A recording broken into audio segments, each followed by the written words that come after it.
Everyone tells you, hey, train the handstand, go learn the handstand, but nobody actually shows you how to train it. So here is a full step-by-step guide on how to actually learn that handstand, and I swear it can be done in a matter of weeks. Most people I hear, they are training handstands for months, maybe even years.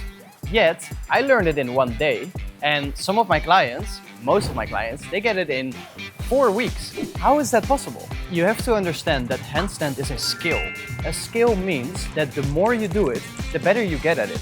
Same as golfing. It's a skill. You need to understand, all right, I need to push the ball this hard and I need the length of the lever, and you need to understand. Same as surfing, skateboarding. Like, the more you do it, the better your body understands the movement. And then I hear coaches say, oh, go activate your core, have your shoulders opened. And even though it's true for perfect form, it is not essential to hold a handstand. You can stand like this, you can stand like this, you can literally do whatever you want as long as you understand the position and the movement.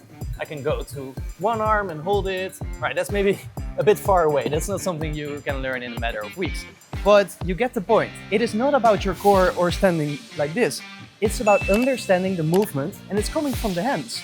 Handstand. And that's exactly what I'm going to teach you right now.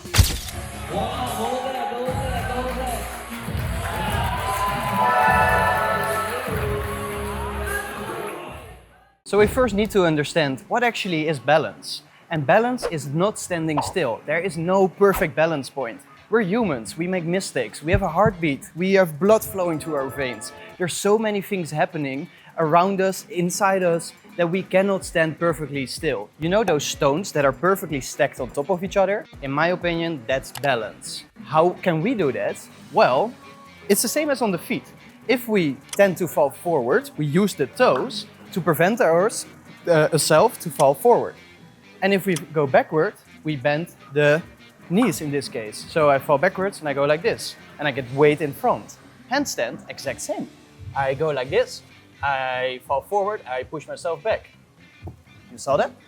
And please, I know you're maybe laying in bed right now, but please get up and feel it yourself. It's so important. If you stand on one leg, for example, you can feel you're not standing perfectly still. You're constantly making those micro corrections to keep your balance and your center of mass in the middle. And if you go to a easier handstand variation, which is already the first progression you need to learn the handstand, it's the frog stand. You have those little holes here where your knees are at. Your elbows go around there. You place your hands straight forward, you lean, put a little bit of pressure on those fingers, and bam, you're standing. And from here, you can see those corrections I'm making. And this position is almost the same position as this one, at least for the hands. It's all about making those corrections. The intention there is really important. So now we know the most important part, and it is making those corrections to stand, because without, we just simply fall. But you can also make the exercise a little bit harder, then you need more corrections. So this one is a bit easier, but then we have the advanced frog stand. You stand like this, and you try to hold it. Your hips now are already higher. Do you see the difference? So now I have to make a little bit more corrections. That's great. That's your second exercise. You want to hold both of them for at least 10 seconds, consistent, and then you're ready for the next step. So then the third exercise, now we're going to actually stand upside down.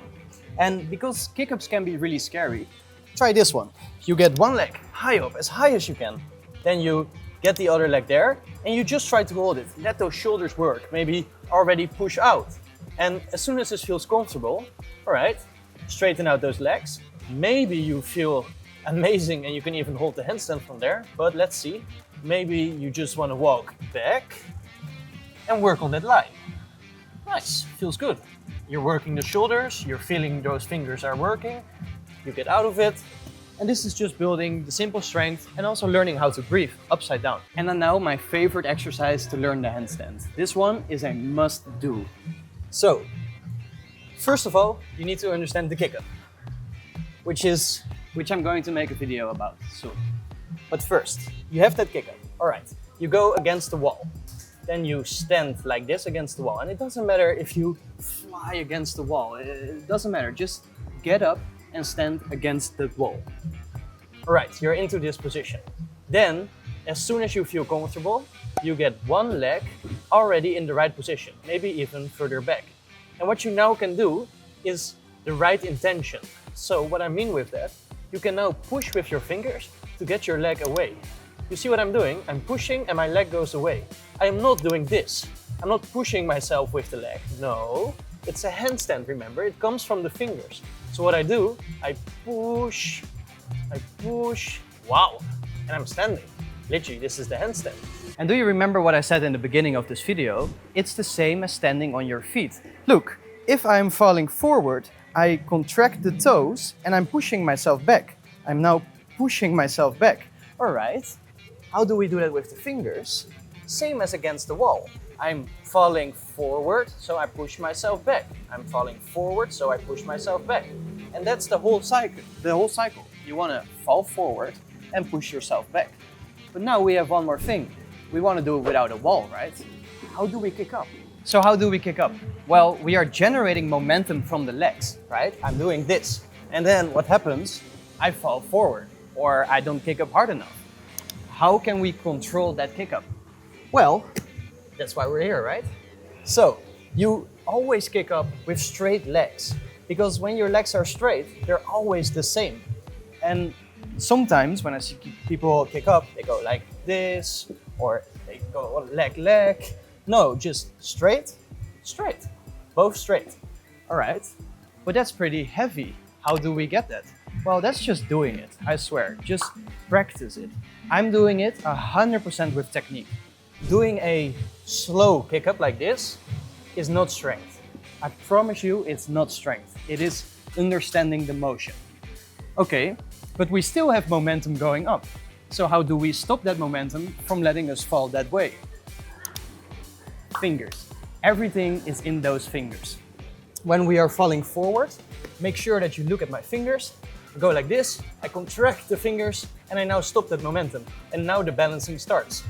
I'll show you one more time. I kick up, I press, and I'm holding it. And eventually, of course, you get so good that you don't really need your fingers anymore, and you can just hold that handstand. Maybe after this video, you can even hold a one-arm handstand. I don't know about you, but it would be pretty cool. It would be so cool first take, no?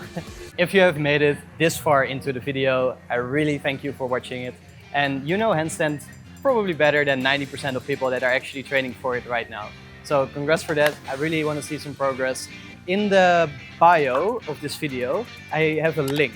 And that link is my guide to learn a handstand. It's completely free. I put a lot of hours in it and make sure to subscribe. Like, I'm new to YouTube. Like, this is my first YouTube video. I really hope you guys liked it and see you in the next one.